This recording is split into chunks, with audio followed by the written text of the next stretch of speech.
The Owyhee Desert, hundreds of miles of sun, sagebrush and solitude. It's the largest roadless area left in the lower 48 states, home to herds of wild bighorn sheep. Snakes slither in the afternoon sun, while raptors survey the land with a keen eye. To the untrained eye, it may look like there's little else to see, until you stumble upon this, the massive Owyhee Canyon, a giant crack in the earth where the Owyhee River cuts between 1,200-foot towering rock walls, then runs for days through the middle of nowhere. It's the most remote stretch of river in the West, and the place where our adventure begins on this edition of Exploring Idaho.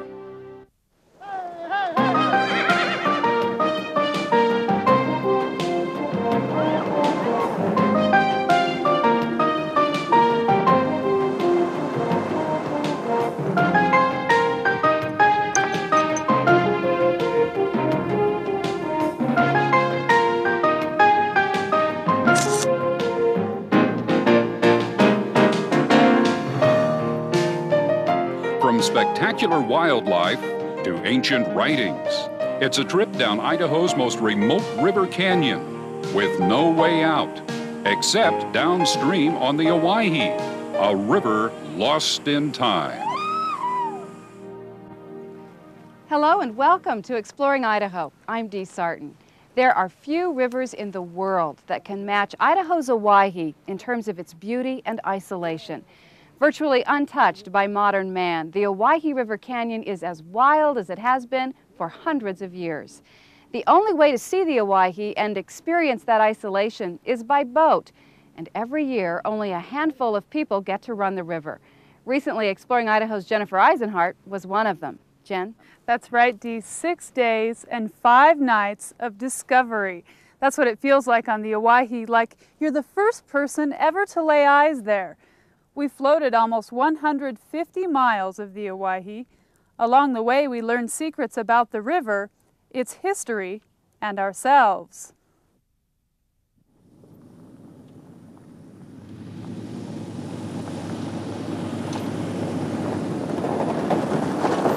The first thing you learn is there's a reason why few people run the Owyhee. It's a Class 5 shuttle, dude, that's for sure. After 3 hours of driving from Boise, we traveled the last 50 miles on bumpy and dusty dirt road. You know, it definitely adds to the privacy factor if you're willing to go through it. Our gear vehicle almost couldn't go through it. The rough road has rattled loose a cooling fan, but a few tinkerings later, the 1952 surplus Army Jeep is again rumbling down the road. You're going through mile after mile of flat desert land with sagebrush and little scrubby plants, and that's beautiful in its own way. But then all of a sudden you come to this gash in the earth, and there's this spectacular canyon down there that goes on forever, it seems. It took millions of years for the Owyhee River to cut through its sheer rock walls. It will take us just 6 days to float this scenic and remote stretch of river. Anticipation builds as we walk the last mile to meet our river party. The steep road is too treacherous for passengers. Bright red Indian paintbrush shines in the sun.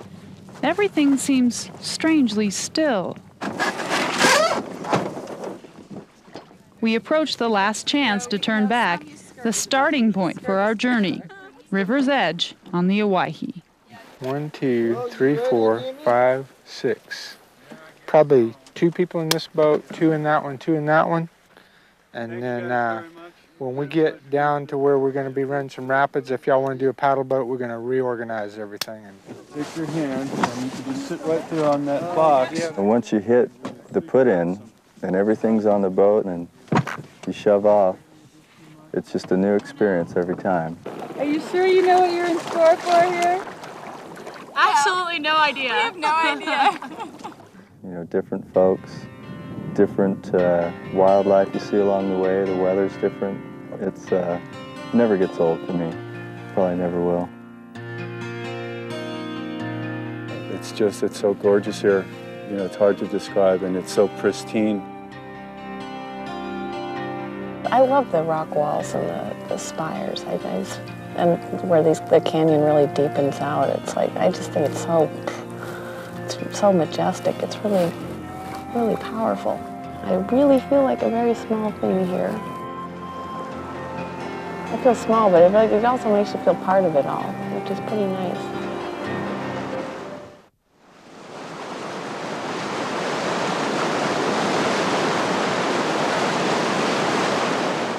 This is where it starts getting fun. Yeah, well, this is where it starts to get great. And I'm not scouting because I don't want to know what it looks like. We don't want to know what it looks like, yeah, seriously. We just trust our guide. We trust a man that we've never met before, have known for about, a day. But our lead guide, Joe Tonsmeyer, knows this river like an old friend. A friend with many moods. The main thing, you're looking for a run. And then you're evaluating the risk when you're looking at a rapid, like what happens if somebody dumps here? Can somebody swim that?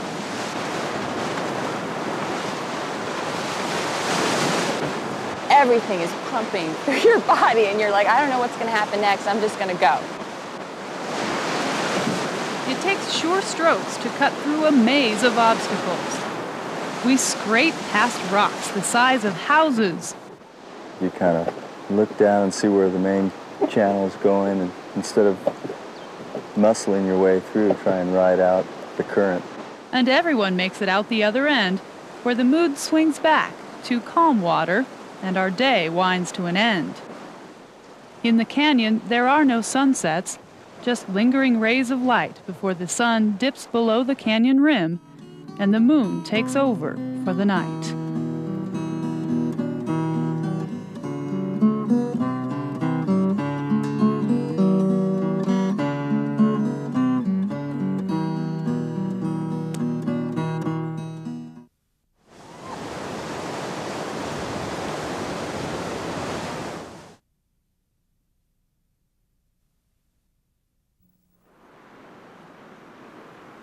Morning finds us camped on a sandy beach where the canyon rim towers 10 stories high over our small band of tents. We are surrounded by rock. The ancient pillars of lava are worn smooth. The giant shapes stand like guardians, holding back the morning sun. It was a good pillow last night. I slept well. I can't get this folded one more. As small as we are, it seems everything in this canyon is massive. But on closer inspection, we find this is also a place of tiny detail. If you look at these flowers, they look like they're inside out. See how the pistils in the stamen are facing all the petals are shooting star, get it? Good imitation. The small side canyon cuts back away from the river. It's gorgeous. You know, they get probably less than half the amount of sun up in here, so it keeps it from drying out. The added protection lets more delicate flowers take root. Over moss, small waterfalls turn a sparkling green. Our hike follows the stream bed over rocky terrain and up toward the canyon rim. It's an unexpected getaway from the river and a sharp contrast to the grandeur of the canyon. It's a little different perspective. You know, you get into the micro instead of the big picture. Get into the little environments along the stream, the little tiny pools with the spiders in them and the frogs. That's a kestrel, this little falcon here. It's the smallest of the falcon family. Right here, just to the right of the peak there. We feel like that helps people feel like they really experience the river. I mean, you can float down it, just that would be a great experience, but doing some of the side hikes, knowing a little bit about the creatures that inhabit the canyon, I think all that builds on the experience.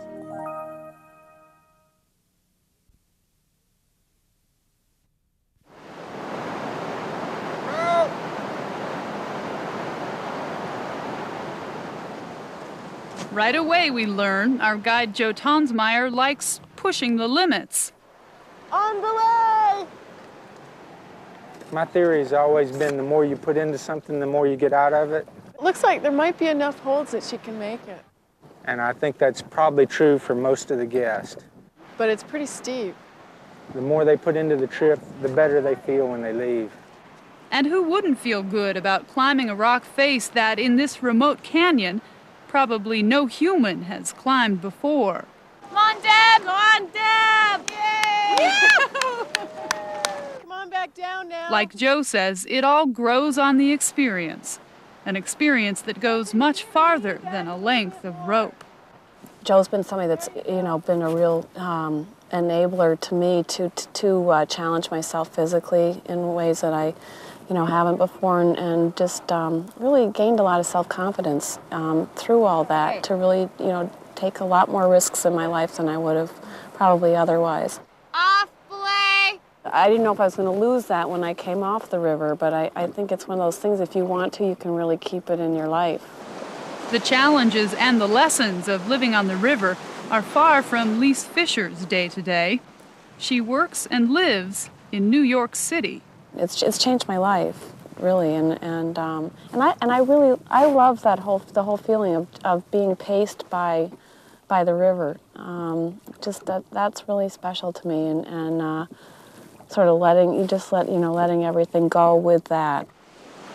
Puts all the perspective back in your life, and you can just let go of everything and let it do the work for you. Not try to control things like you do in your life outside. The first step in handing over control to the river is leaving behind wristwatches. Rigid hands of time are replaced by the changing pace of water. The stress of the daily routine melts into a calm sense of timelessness. You really lose track after the first day or two of not only what time of the day it is, but what day of the week it is. We like to give people a break from their everyday world where time is such a big factor, where they have to be on schedule, where there's no room for spontaneity. And I think when we put the watches away, it allows us to just be on river time, is what we call it. And when you're on river time, you're always on time. That's a nice way to go. That sense of timelessness goes beyond what day it is, or even what month. These canyon walls have stood the same for thousands of years, with almost no evidence of human impact. Look at them long enough, and you begin to wonder if you've traveled backwards in time.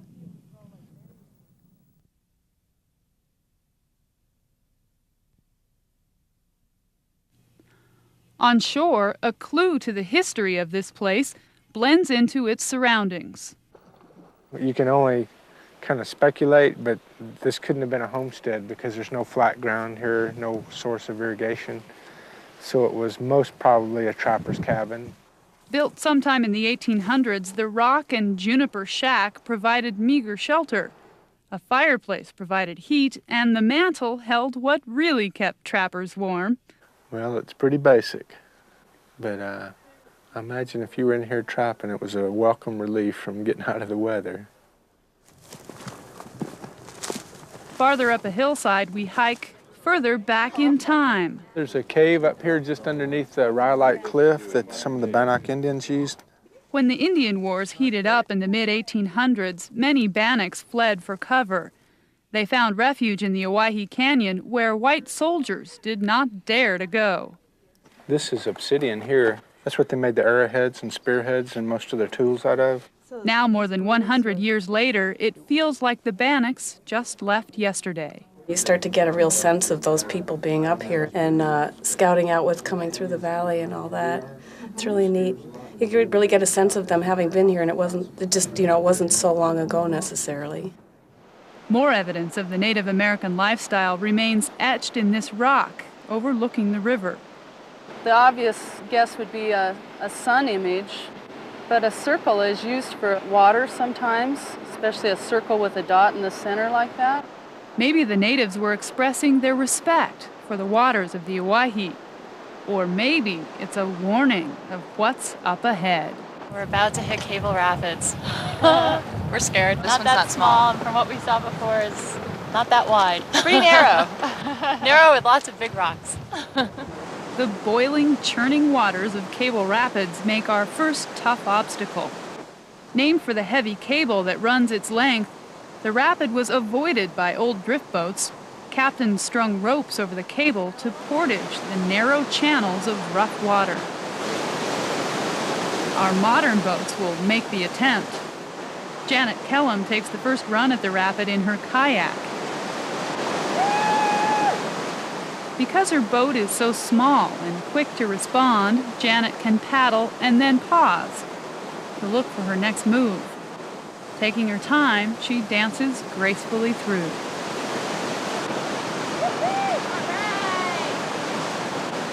Brent and Lise and Barb take the second run. They look fine over the first drop, but then their boat heads straight for the center chute.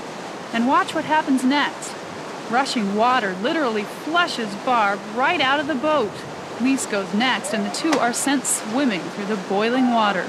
A safety rope just misses Barb from behind as she floats downriver. Luckily, Janet waits below with her kayak and tows Barb to safety. Meantime, Lise has somehow pulled herself back into the boat, and with what's left of a broken oar, she and Brent attempt to get the raft out of the rapid. I was the first one, wasn't I? I went before Lise. Gee, I feel so privileged. I just want to What did it feel like? It was great. It was it wasn't scary because I knew we were through the rocks. And I knew there was nothing in front of me except Janet. But still in front of all of us waits a 5-foot drop-off. They call it the ledge.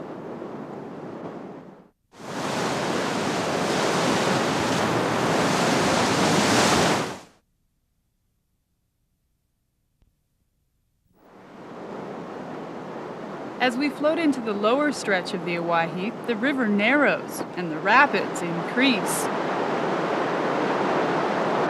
This time, Lise, Deb, Joe, and Samia will paddle together as a 4-person team. This rapid, named The Ledge, is rated Class 4 out of 6 levels for difficulty.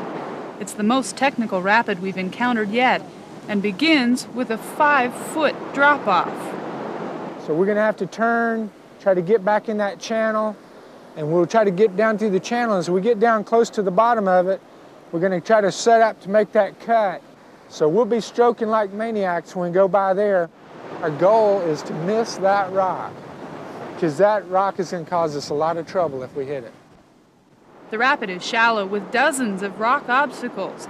The paddle boat will have to time the run just right, or the chances for flipping are high. The group is in good position as it approaches the first drop. Down 5 feet over the ledge.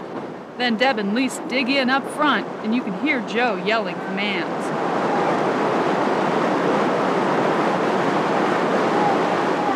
And then Joe's worst fear, the paddle boat gets stuck on a rock. But this one will not hold them back for long. The boat breaks loose and continues down the river. The crew appears to be in good position until all of a sudden it happens. It's sort of slow-mo. Lisa and I are like, we're on a rock. And then the next thing you know, the boat tipped.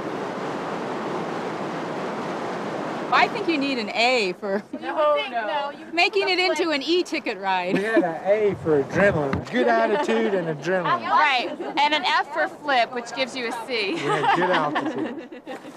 Power 10, into, ready, 1, 2. And even after a dunking like that one, the good attitude seems contagious. Come on, ladies. You have a bonding that happens when you've got to work together to paddle. Oh, we got him cornered. Hold on. Yeah, In a small group, when you're out for 5 or 6 days, you really get a chance to get to know each other well and form some friendships, form some strong bonds. It's been really fantastic. There aren't that many friends I do this with. Yeah, and we don't get to see each other that often, so it's nice to come out here and spend 6 days, do something like this. It's an intense experience. It could be the sheer size of the canyon that magnifies that experience. Plus, everywhere we look, there's something new to see. The bighorn sheep just crossed through. Actually, it looked like one young one, and mom just went through a crevice up there. Oh, there's another one up higher looking right down at us. It's a sanctuary and a real sacred place in a lot of ways. It's just, you don't see this many places. It's really, really special. So is this living or what? This is living. This is dreadlock prevention. This is seventh heaven, yes. After 6 days on the river, Who said it was going to be rough out here?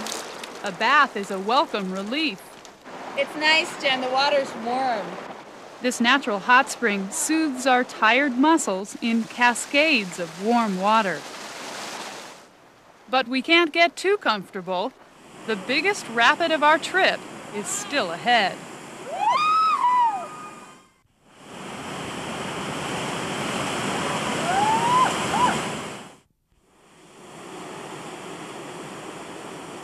The Widowmaker is pretty dangerous, yeah, because if you have a problem up above the big drop and somebody swims out, you got a pretty high risk of somebody getting hurt. The Widowmaker is a Class 5 rapid with a 15-foot drop. The boiling, churning waters are so intimidating, another group of rafters have decided to portage. Our kayaking friend Janet Kellum isn't taking any chances either. But our river guides will make a run for it.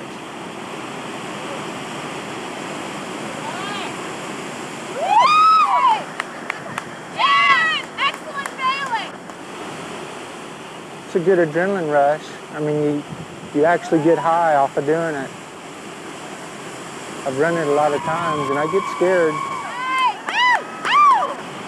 Amazingly, all 4 boats make it through.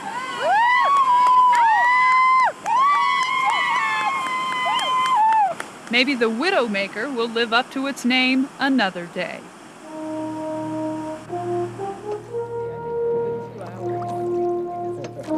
With the crux of our trip behind us and the takeout fast approaching, we're left to quietly reflect on the canyon, this trip, and ourselves. You do appreciate it more when you get a close look, and I think, I hope that's something that I achieve when I show people a river canyon, is to give them a greater appreciation of the natural world. To be there and to feel that you're the only ones there, that you're in a special world, that you're isolated away from all the problems of everyday life is what makes that trip meaningful.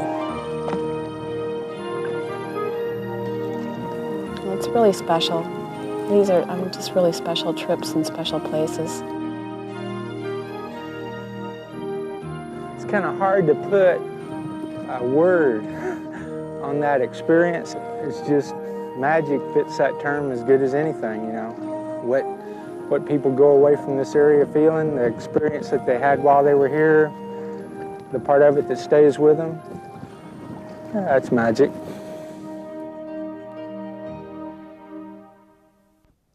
It's been proposed that the Owyhee Canyon be protected as a national park, but at the same time, talks have resumed on expanding an Air Force training range to the area. Could that affect access to the canyon? Well, it's a possibility, but the plans are still up in the air at this point. We'll follow that, of course, but one thing's certain after seeing your adventure, the Owyhee River Canyon is a unique place in the world and one that every Idahoan should take in firsthand.